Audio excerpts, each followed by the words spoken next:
여러분 안녕하십니까? 2024년도가 벌써 일주일이 지나갔습니다. 지금이 일요일 오전 8시 54분을 가리키고 있네요. 모차르트가 분량이 상당히 많고 해야 할 게 많으니까 부지런히 해야죠. 그래서 이번에는 여기를 할 차례입니다. 그의 장례식. 모차르트의 이제 장례식을 할 차례인데요.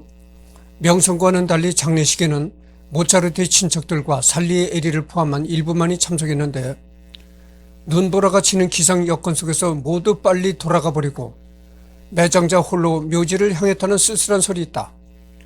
그의 유해는 빈 외곽에 위치한 성 마르커스 공동 묘지에 묻혔는데 지금까지도 묘지를 찾지 못하고 있다. 빈의 많은 사람들이 참석했던 베토벤의 장례를 생각하면 엄청난 차이다, 이런 얘기입니다.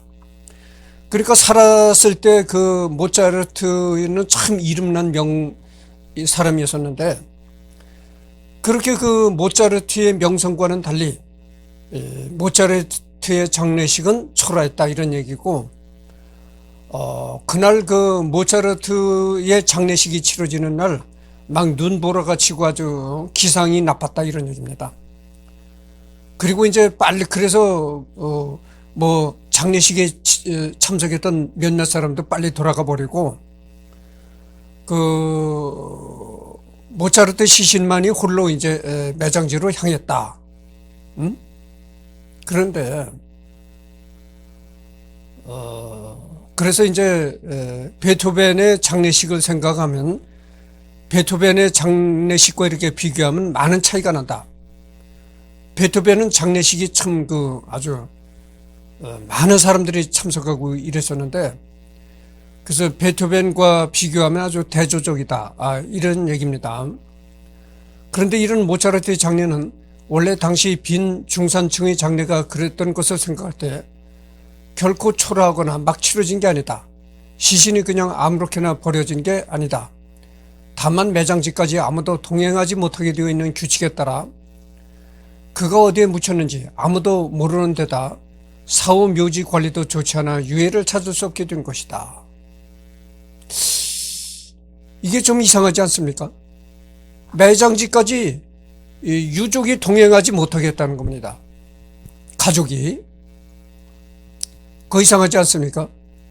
우리 전통적인 우리 한국에도 가족 중에 이 상주라는 게 있고 그렇잖아요. 상주라는 건 뭡니까? 죽은 사람의 마다들이 없으면은 큰딸, 이런 식으로 이제 상주라는 것이죠. 상주라는 건 장례식을 치르는 주인인 것이죠. 그러니까 유가족 중에서도 남아있는 가족 중에서도 상주가 최고다, 그죠? 근데 상주도 따라가지 못했다. 이 시당국에서, 이 잘제부르크 시당국에서 철저히 이제 막았던 모양이죠. 그게 너무 이상하지 않습니까? 장례를 치르는데,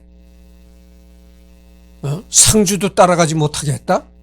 그리고 자기네들이 모차르트의 시신을 갖다가 자기 마음대로 공동묘지에 파묻었는지 공동묘지에 파묻었다고는 하는데 그걸 파묻었다는 걸 누가 확인을 했습니까? 그렇잖아요. 공동묘지에 시당국이 공동묘지에 갖다 파묻었다고 했다고 하는데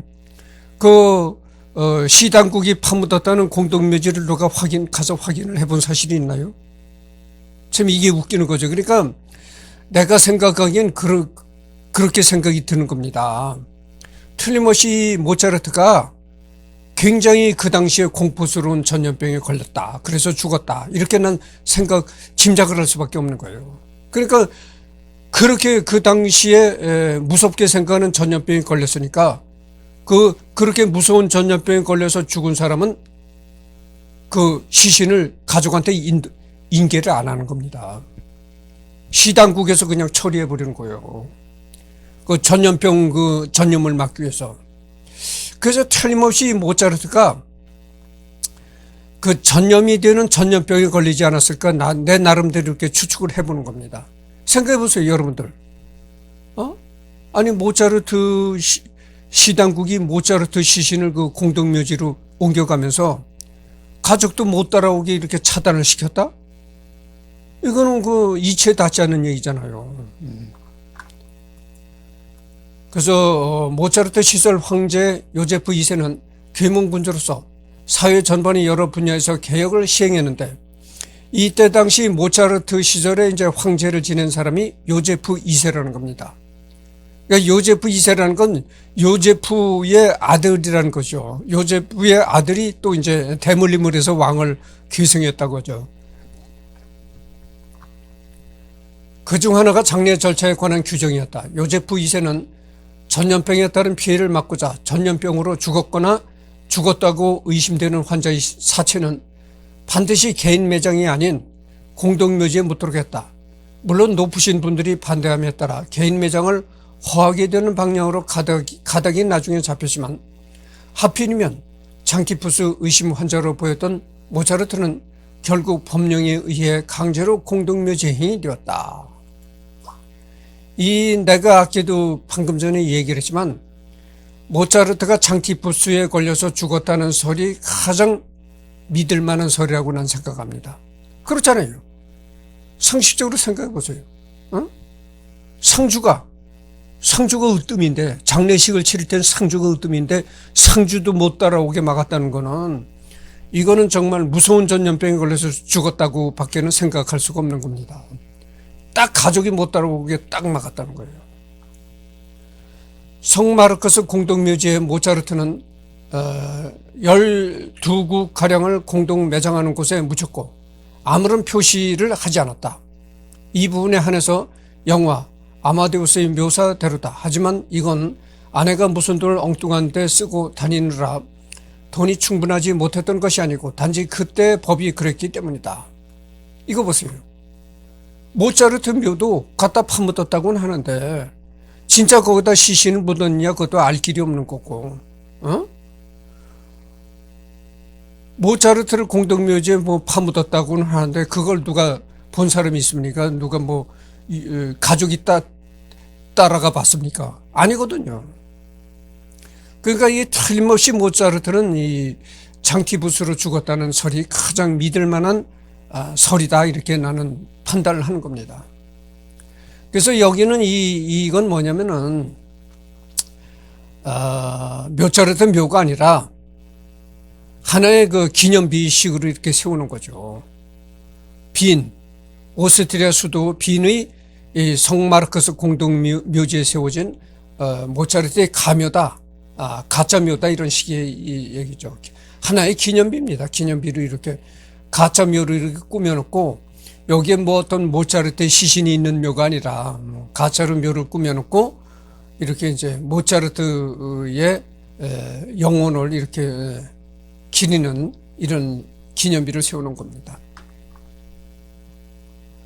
물론 앞서 설명했듯이 사진 속의 유치에 모차르트가 아직도 묻혀 있다는 보장은 전혀 없으며 기록을 재조사했을 때 공동묘지 이 자리쯤에 묻혔었다는 것만을 반영해서 세워진 가묘라고 한다.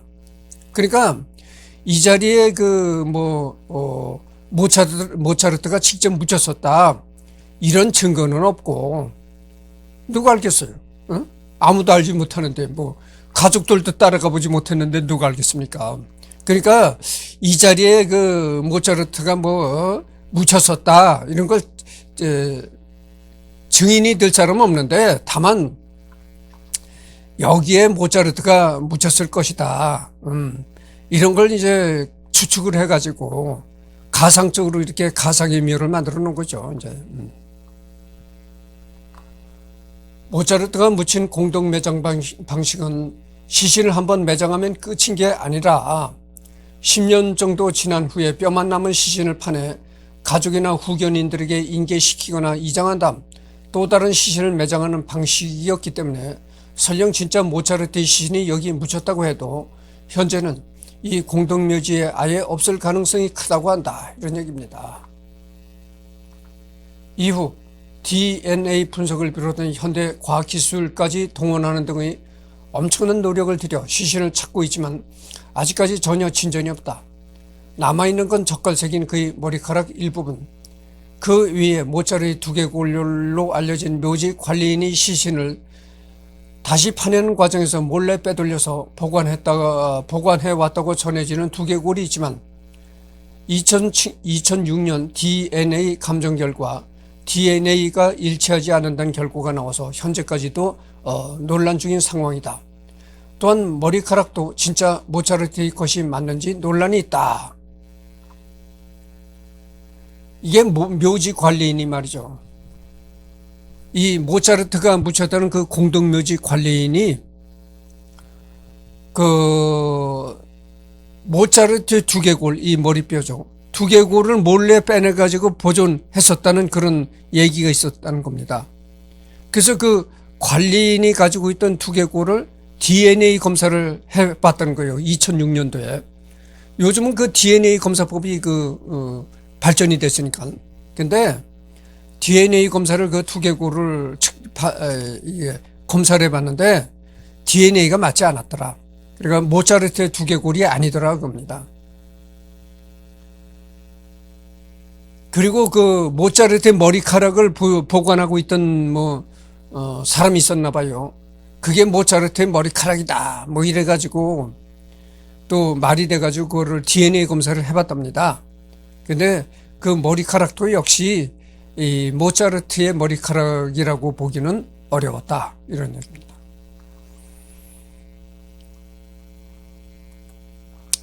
모차르트와 프리메이슨의 관계. 모차르트는 프리메이슨 회원이었고, 프리메이슨이라는 건 뭡니까?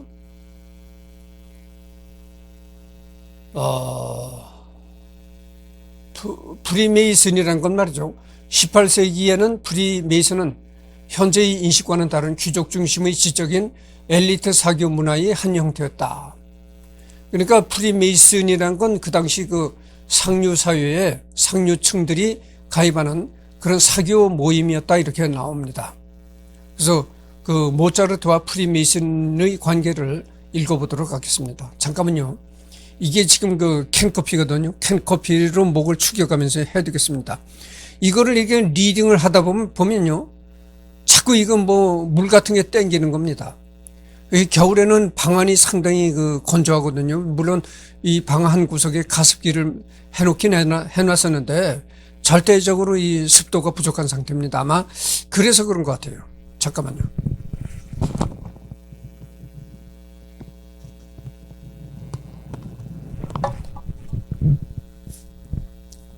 예전에는 커피가 해롭다는 얘기만 있었잖아요. 근데 요즘 새롭게 자꾸 이 발표되는 논문 이런 걸 보면은 커피를 과하게 마시면 안 좋지만은 적당히 마시는 게 상당히 그 건강에 좋다는 연구가 계속 나오고 있습니다. 그러니까 여러분들 커피를 과하게 먹지는 말되 그렇지만 적당하게 마십시오. 커피가 건강에 상당히 좋습니다.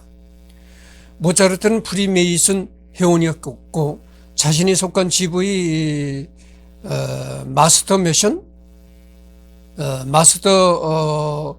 메이슨이 되기까지 헌신적인 프리메이슨 단원으로 활동하였다. 말년에 모차르트의 경제 상황이 넉넉지 않았을 때 그는 프리메이슨으로부터 많은 도움을 받았고 모차르트의 가족이 자리 잡을 수 있도록 도와주기까지 했다. 또한 프리메이슨은 모차르트의 음악 활동에 큰 원동력이 되었다. 모차르트가 프리메이슨의 비밀을 마술피를 통해 누설하여 독살됐다는 설이 있으나 이는 사실이 아니다. 물론 당시 프리메이슨 서약에는 나는 정화시키며 비밀을 지킨다. 어기면 내 목을 자르거나 혀를 내 머리에서 뽑는다 라는 조항이 있기는 했다. 그러나 마술피의 총책임자인 엠마누엘 시카네도도 프리메이슨 회원이었고 그는 1812년에 천수를 누리다가 세상을 뜬다. 그래서 모차르트가 독살되었다는 주장은 거짓으로 보인다. 나도 이렇게 생각합니다. 한간에는 모차르트가 다른 사람한테 뭐 독살당했다. 다른 사람이 이 음료 같은 데다가 독을 타가지고 모차르트를 미겨가지고 독살당했다. 이런 얘기들이 있다는 겁니다. 근데 모차르트가 그 독살당했다는 주장은 완전히 뻥이다. 신뢰성이 없는 얘기다. 이런 얘기죠. 나도 그렇게 생각을 합니다. 모차르트가 뭐 남한테 무슨 원한을 살 일이 있겠습니까? 그렇잖아요. 뭐 모차르트가 뭐 사회적으로 뭐 악당 노릇을 한 거 없잖아요. 남한테 원수 질 일이 없다고 하죠. 근데 누가 모차르트를 뭐 독살했겠어요? 말도 안 되는 소리죠.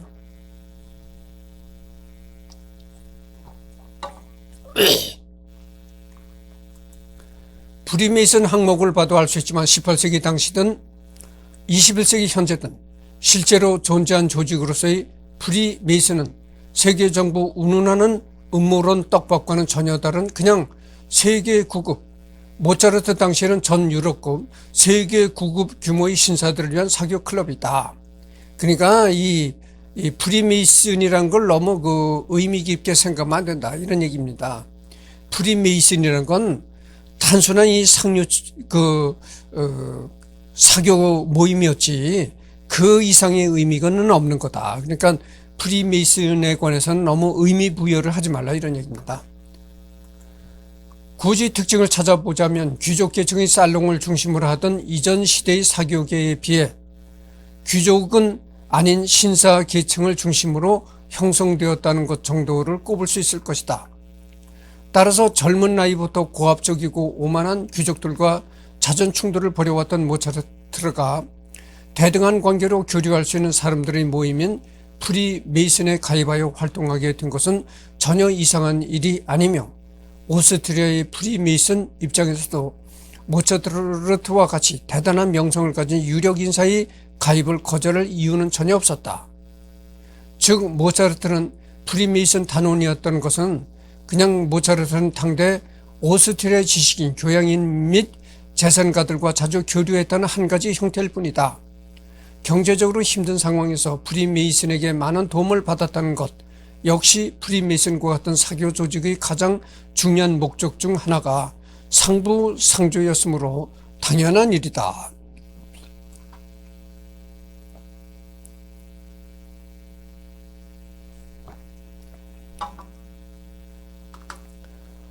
사업가는 기술자, 법률가 등의 단원이라면 클럽 내에서 얻은 인맥을 통해 서로 직업, 사업상의 도움을 주고받을 것이고 명성은 있지만 돈을 잘 못 버는 학자나 예술가 단원이 있다면 재산가 단원들이 그들에게 경제적 보조를 해주는 것도 이상한 일은 아니었을 것이다. 예를 들어 모차르트가 곡을 하나 쓰면서 그동안 자신에게 경제적 도움을 준 사람들에게 감사의 인사삼아 이 곡은 미하엘 후후 베르크의 도움으로 쓰여졌다라고 한마디에 달아놓으면 이는 재산가 입장에서는 상당히 명예로운 일이 된 것, 더 나아가 클럽 활동이 음악 활동의 원동력이 되었다는 건 역시 프리메이슨 내에서는 당대의 다른 예술가나 지식인들과도 교류할 수 있었으니 그 관계에서 긍정적인 피드백 역시 충분히 얻을 수 있었던 것, 뭐 이런 얘기입니다.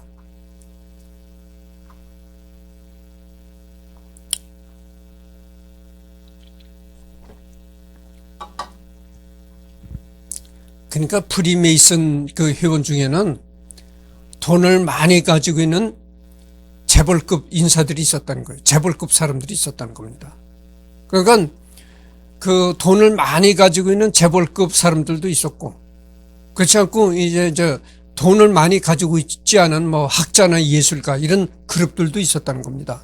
근데 학자나 예술가 이런 사람들은 돈은 많지 않은데 이름이 드높다 그죠. 명성만 있다 그죠. 그러니까 그렇게 학자나 예술가 이런 사람들은 돈은 별로 없는데 명성만 높다 보니까 실질적으로 생활은 그렇게 넉넉지 않은데 사회적으로 이름만 이제 있는 거야.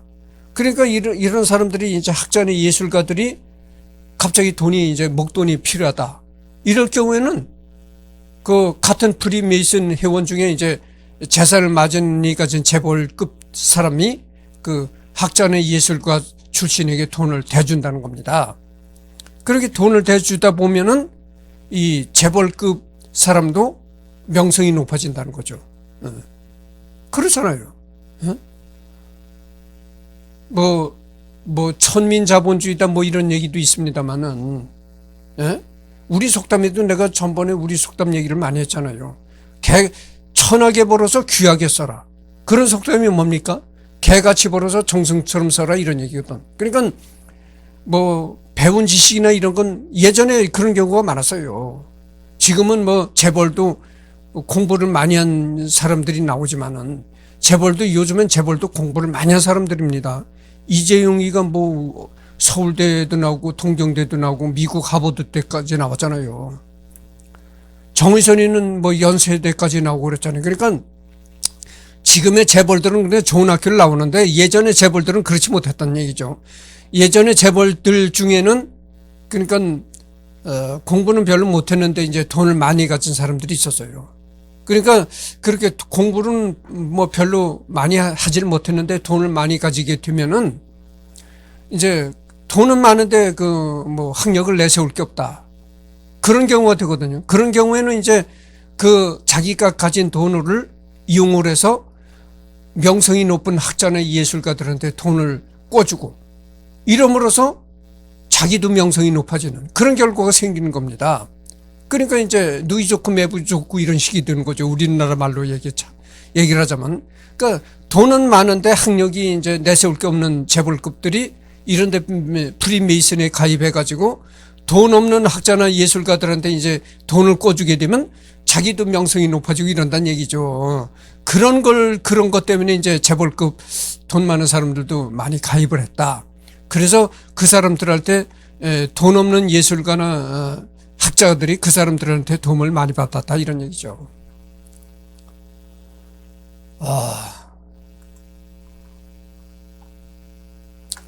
당시 프리메이슨 서약에 나는 정화시키며 비밀을 지킨다. 어기면 내 목을 자르거나 혀를 내 머리에서 뽑는다와 같이 조항이 있었다는 건 역시 괜히 음모론적으로 해석할 필요는 없다.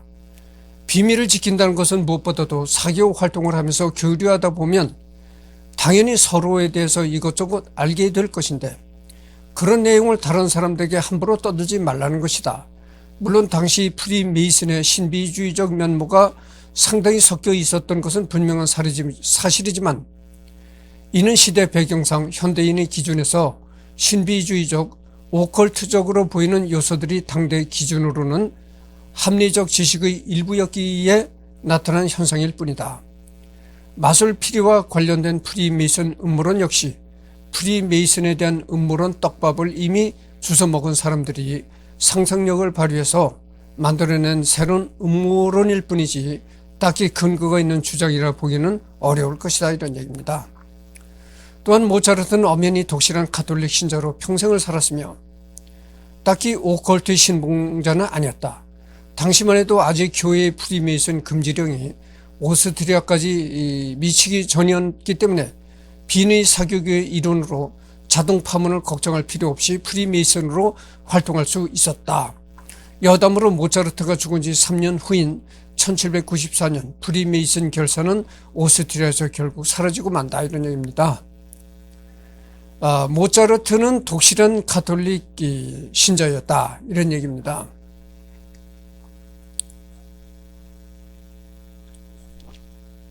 전번에 얘기를 했잖아요. 슈테판 성당.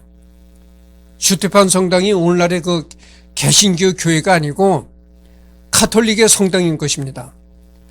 이 모차르트와 슈테판 성당은 상당히 인연이 깊죠. 왜냐?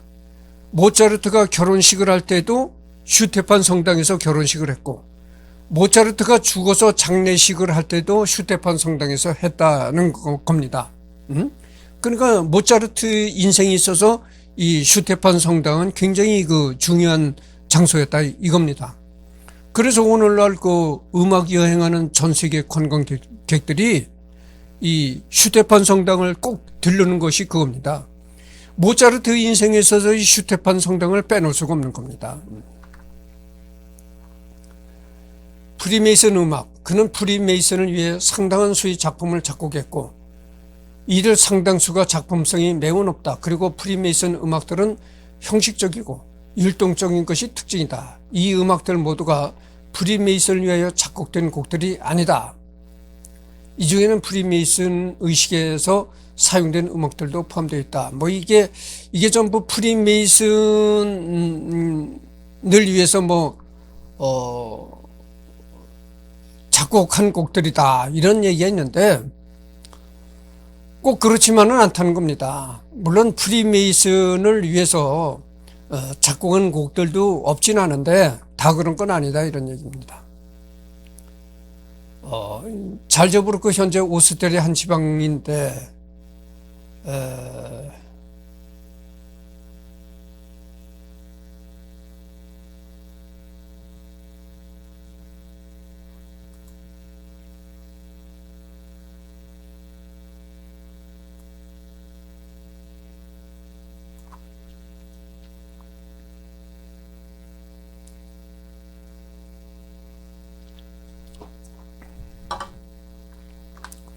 참고로 가며다. 지금 저 녹화를 시작한 지가 26분을 경과했습니다. 시신은 이 공원 어딘가에 묻혀 있지만 합사되었기에 정확한 위치와 어느 시신이 모차르트 시신인지는 오늘날까지도 미스터리로 남아있다. 즉 모차르트가 어디에 묻혔는지도 모른다는 말은 낭설이다. 이런 얘기입니다. 그러니까 그 아까 내가 보여준 그림 있잖아요. 여기에 모차르트 시신이 묻혀있는지도 모르는 일이다. 이거는 근거 없는 얘기라는 겁니다.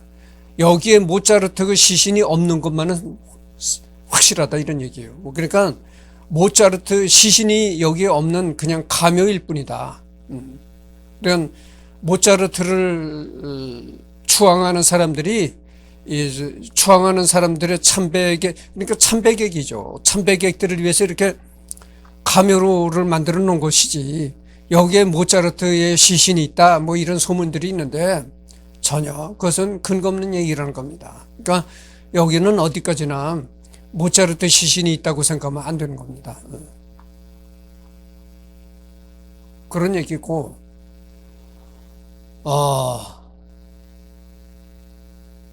그리고 콘스탄체가 이제 모차르트의 아내잖아요. 모차르트의 아내는 그 모차르트가 죽은 뒤에 그 모차르트의 전기를 썼던 모차르트의 일생에 관해서 이제 책을 썼던 그 작가와 눈이 맞아서 동거하다가 재혼했다 그겁니다. 그러니까 그 모차르트가 죽은 다음에 그 모차르트의 아내였던 사람이 이 모차르트의 일생을 이제 책으로 쓰려고 그래서 이제 많이 수소문을 하다가 이제 이 작가를 만난 겁니다. 그래서 이 작가가 모차르트의 전기를 썼단 말이죠. 모차르트의 일생에 관해서 책을 썼는데 그러다가 모차르트의 일생에 관해서 책을 쓰다가 그 모차르트 아내하고 눈이 맞아서 가지고 이제 동거를 하다가 결혼까지 했다 이런 얘기입니다.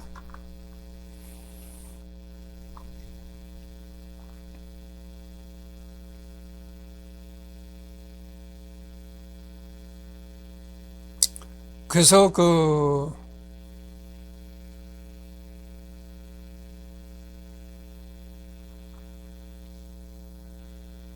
여기에 보면 이런 얘기가 나옵니다. 콘스탄체는 모차르트 석고 후 레퀴엠의 완성을 시작으로 적극적으로 모차르트의 작품을 정리 출판했다. 이를 통해 콘스탄체와 자녀 등 모차르트의 유가족들은 경제적 안정을 도모할 수 있었고 또 모차르트의 악보, 편지를 비롯한 각종 자료가 잘 보존되어 있었다. 이 모차르트는 말이죠. 레퀴엠이란 전번에 내가 레퀴엠이란 곡을 들려드렸잖아요. 근데 이 모차르트가 레퀴엠이라는 곡을 완성하지 못하고 죽었습니다. 그러니까 미완성 상태로 이제 죽은 거죠. 그렇게 죽으니까 모차르트 아내 콘스탄체가 이 남편이 이 완성을 못하고 이 곡을 완성을 못하고 죽었는데 그래가지고 음악에 잘 실력이 있는 그런 그 모차르트의 제작격인 사람을 찾아가가지고 우리 남편이 이 곡을 완성하지 못하고 죽었다. 그러니까 이 곡을 마지막으로 완성해달라. 이래가지고 이제 레퀴엠이 완성이 된 겁니다.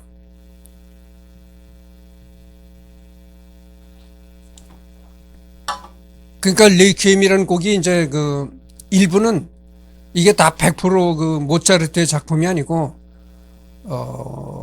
냉정하게 말한다면 다른 사람의 부분도 이제 들어간 겁니다. 그렇지만 일반적으로 우리가 뭐 다른 사람의 일부가 들어갔다 해서 뭐 다른 사람이 작곡한 거다 이렇게 말할 수는 없는 거고, 예를 들어서 이제 98% 정도가 모차르트가 완성을 한 겁니다. 그러니까 어쨌든 간에 이 모차르트가 작곡했다 이렇게밖에 볼 수가 없는 거예요. 어찌됐든 이 콘스탄체가 말이죠. 콘스탄체가 남편인 모차르트를 인간적으로 좋아했고 그런 것만은 사실인 거죠. 그러니까 남편이 죽어도 남편의 뜻을 받들어 가지고 그 남편이 미완성 상태에서 죽은 그런 곡까지 완성을 시키고, 또 남편의 일생을 또 책으로 내고 뭐 등등 해가지고 뭐 여러 가지 활동을 해가지고 남편이 남긴 빚을 또 다 갚았다 그래요, 이 아내가. 그러니까 그 콘스탄체의 역할도 상당히 중요했다. 남편이 죽은 다음에도 남편의 그 생각을 기리고 잊지 않기 위해서 레퀴엠을 완성시켰고, 또 모차르트의 전기도 편했다. 그리고 모차르트가 남긴 빚을 다 정리했다. 다 갚았다. 이런 얘기입니다. 그러다가 모차르트 일생에 관해서 책을 쓴 작가와 눈이 맞아 결혼했다. 이런 얘기죠. 각 편마다 3악장, 4악장씩 이루어진 소나타 협주곡, 교향곡들을 보면 어마어마하게 많은 곡들을 남겼음을 알 수 있다. 또한 역사상 가장 위대한 작곡 파트너십 중 하나로 인정받는 레논, 맥카트니가 작곡한 곡의 수보다 많다. 다만 이 626편 중 일부는 그의 작품이 아닌 것으로 확인되었다. 어찌되었든 간에 모차르트는 말이죠, 초능력적인 작곡가인 것만은 틀림이 없는 겁니다. 35살에. 내가 전번 시간에도 얘기를 했잖아요. 이승열이는, 그럼 모차르트는 35살까지 살았었는데 이렇게 600여 곡에 달하는 그 엄청난 곡을 작곡을 했는데, 그럼 이승열이는 35살에 뭐 했느냐? 참, 그걸 보면요, 이 모차르트가 초능력적인 인간이라고 밖에는 볼 수가 없는 거예요. 멜로디와 곡의 구조와 대중성 모두 최상급으로 창작해내는 건 정말 음악사에서도 손에 꼽힌다. 멜로디가 아름답기로 유명한 슈베르트 음악의 구조적인 빈약함에서 낮은 평가를 받기도 한다. 반면 곡의 구조가 짜임새 있는 슈만이나 브람스는 멜로디나 대중성 측면에서 부족하다는 평가를 받기도 한다. 한마디로 이 모든 요소들을 다 완벽하게 만들어낸 모차르트가 얼마나 대단한 인물인지 알 수 있다.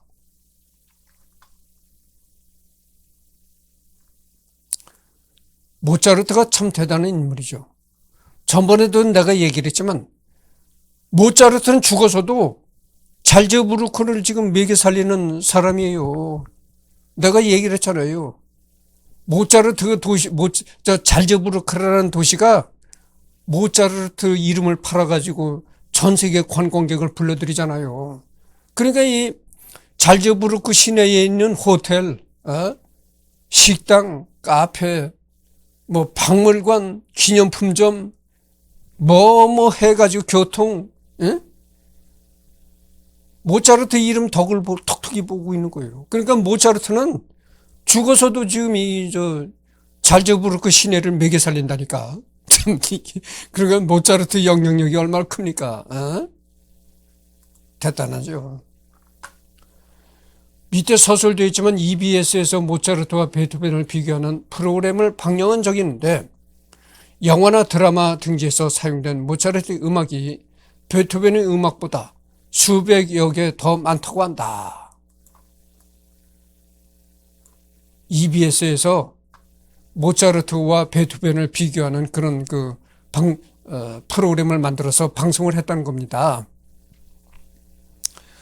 근데 내가 생각하기엔 그래요. 내 개인적인 생각입니다. 모차르트와 베토벤을 단순 비교하지 말라 이런 얘기예요. 비교할 수가 없다고는 여깁니다. 그러니까 모차르트와 베토벤을 비교해가지고 누가 더 훌륭하냐 비교할 수가 없는 겁니다. 왜냐하면은 모차르트와 베토벤은 특성이 달라요. 같은 클래식 음악가라고는 하지만 완전히 특색이 다른 것이 뭐냐면은 음악의 느낌이 완전히 다릅니다. 내가 언젠가도 얘기를 했지만 이 베토벤의 음악은 첫 시작하는 부분부터 상당히 무겁게 시작을 합니다. 무겁고 아주 심각하게 시작을 해나가요. 이 베토벤의 곡들이 전반적으로 물론 다 그런 건 아니지만 100%다 그런 건 아니지만 이 베토벤의 음악들이 딱 들어보면요. 야, 이게 베토벤 음악이로구나 이런 걸 알 수 있을 정도로 그렇게 아주 심각하고 무겁습니다. 이 곡들이. 전부 그렇게 그런 형태, 그런 느낌을 주는 곡들이 연주가 되는 거예요. 그와 반면에 이 모차르트는 말이죠. 아주 상쾌한 기분을 주는 곡들이 많습니다. 그래서 전번에 내가 아이네 클라이트 뮤지크 이런 것도 보면은 그 선율이 상당히 그 상쾌감을 주는 거예요.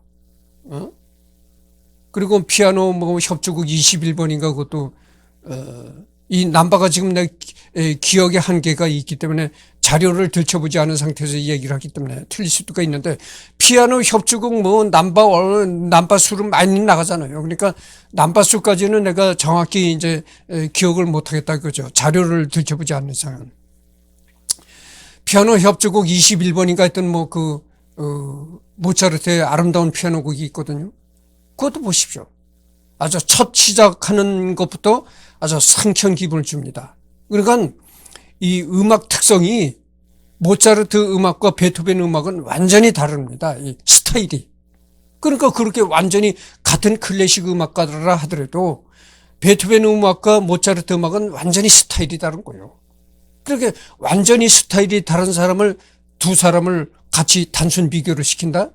이거는 말이 안 되는 얘기입니다. 그러니까 내 얘기는 뭐냐면은 베토벤과 그 모차르트는 비교할 수가 없다. 그리고 비교를 해서도 안 된다 이런 얘기입니다. 영화 아마데우스에서 사용된 음악은 네빌 마리너 지휘인데 비해 시중에서 가장 쉽게 구할 수 있는 모차르트 음악은 대부분 카를 뱀 지휘다. 동일한 곡을 비교해서 들어보면 전체적인 뉘앙스가 꽤 다른 편이다. 네빌 마리너, 이게 훌륭한 지휘자입니다. 여러분들 지휘자도 이 이름 있는 지휘자는 그 작곡가들과 거의 같은 반열대 클래식 음악사의 이름이 오릅니다.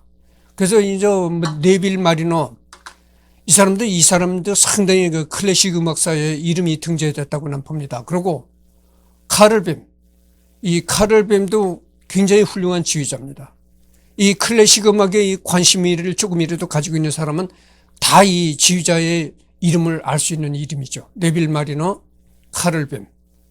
다 많이 들어본 이름입니다.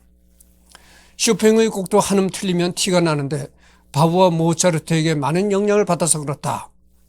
이 외로 모차르트 악곡은 이음줄 중에 표현이 정말 중요하다. 이음줄 하나는 곡의 느낌에 상당히 많은 영향을 미친다. 이런 얘기고, 모차르트 작품이 요구하는 터치 특성상 오히려 손이 작고 손가락이 가늘어야 미스터치가 덜 나고 좀 더 표현이 쉽다는 의견도 많다. 고쳐서는 흔적이 없다고 해서 모차르트가 즉흥적으로 곡을 썼다고 생각할 수는 있으나 그는 실질적으로 매우 분석적으로 곡을 썼다고 한다. 이런 얘기가 나옵니다.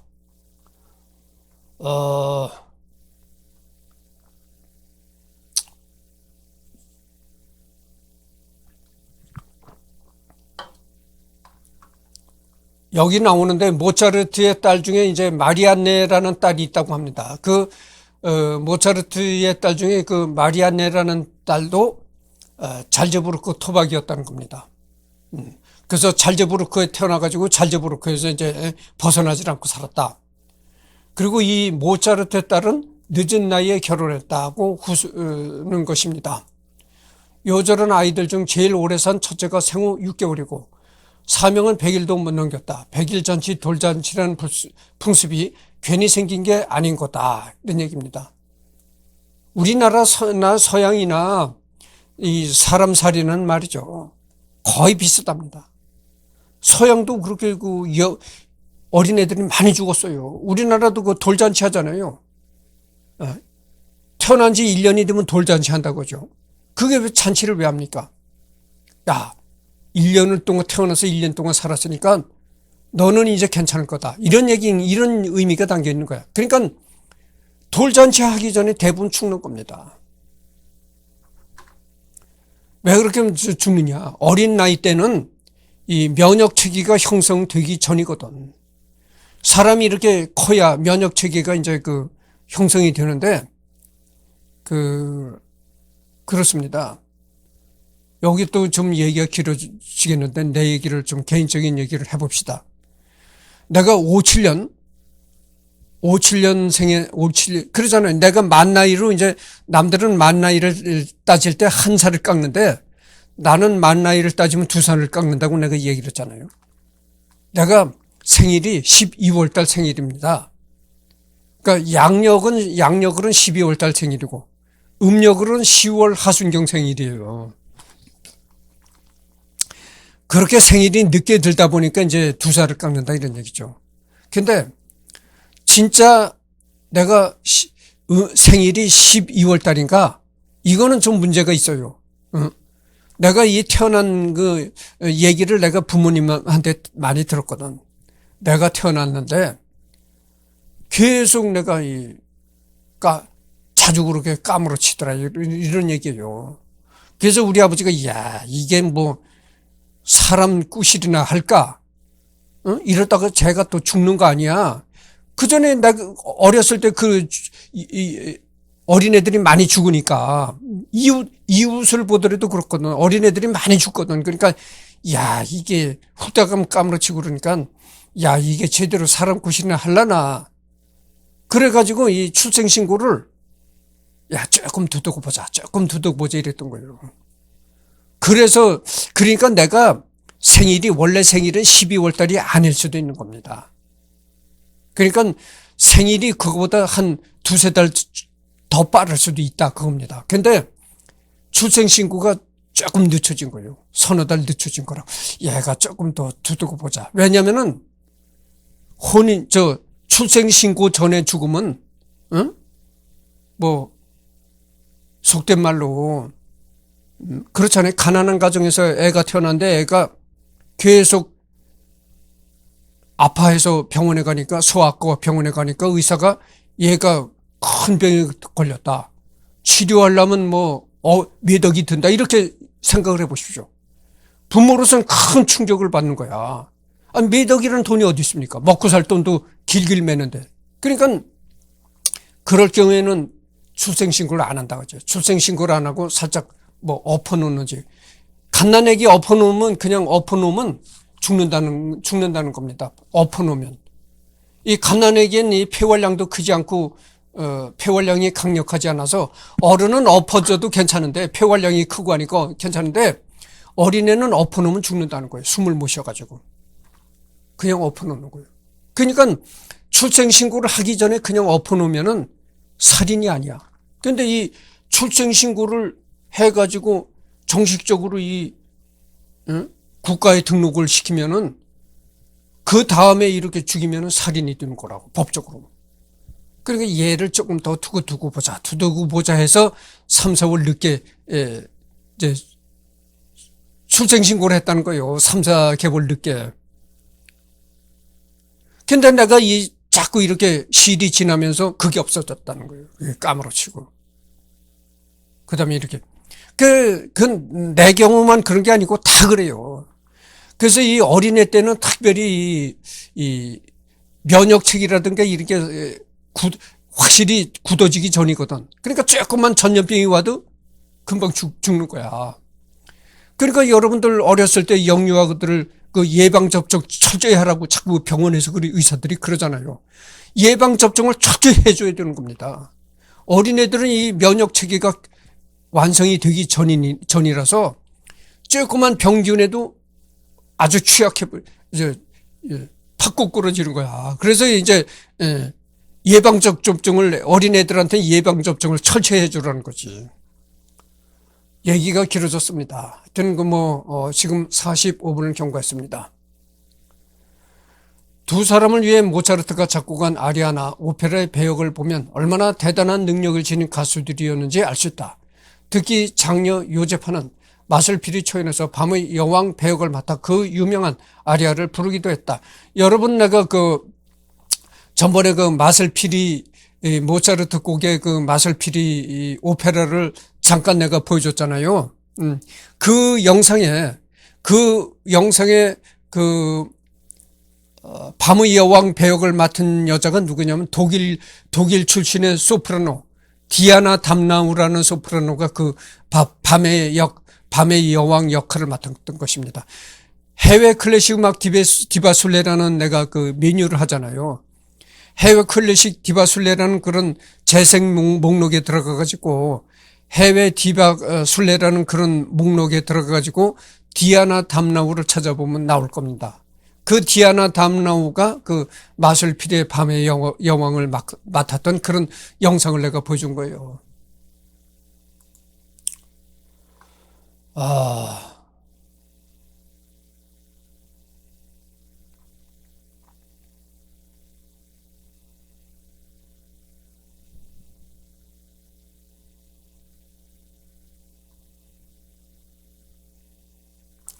그래서 이 모차르트의 그림이 나온 이 집회가 있었는데, 이 돈을 수집하는 걸 취미로 하는 사람들이 있잖아요. 아직도 돈을 수집하는 취미를 가진 사람들이 모차르트의 얼굴이 나온 그런 돈을 가지고 있는 사람들이 있다, 이런 얘기입니다.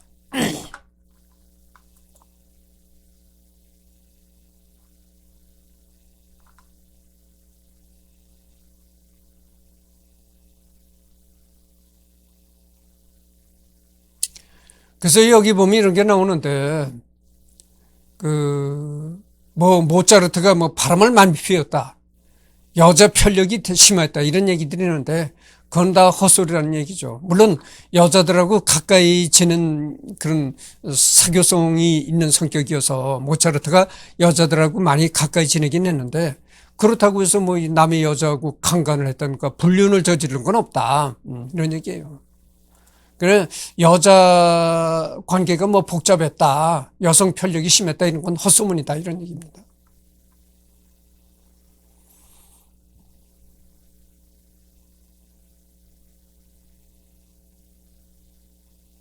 그래서 모차르트 지금 48분을 경과했습니다. 그래서 모차르트의 나무의 길 리딩은 이것으로 끝났습니다.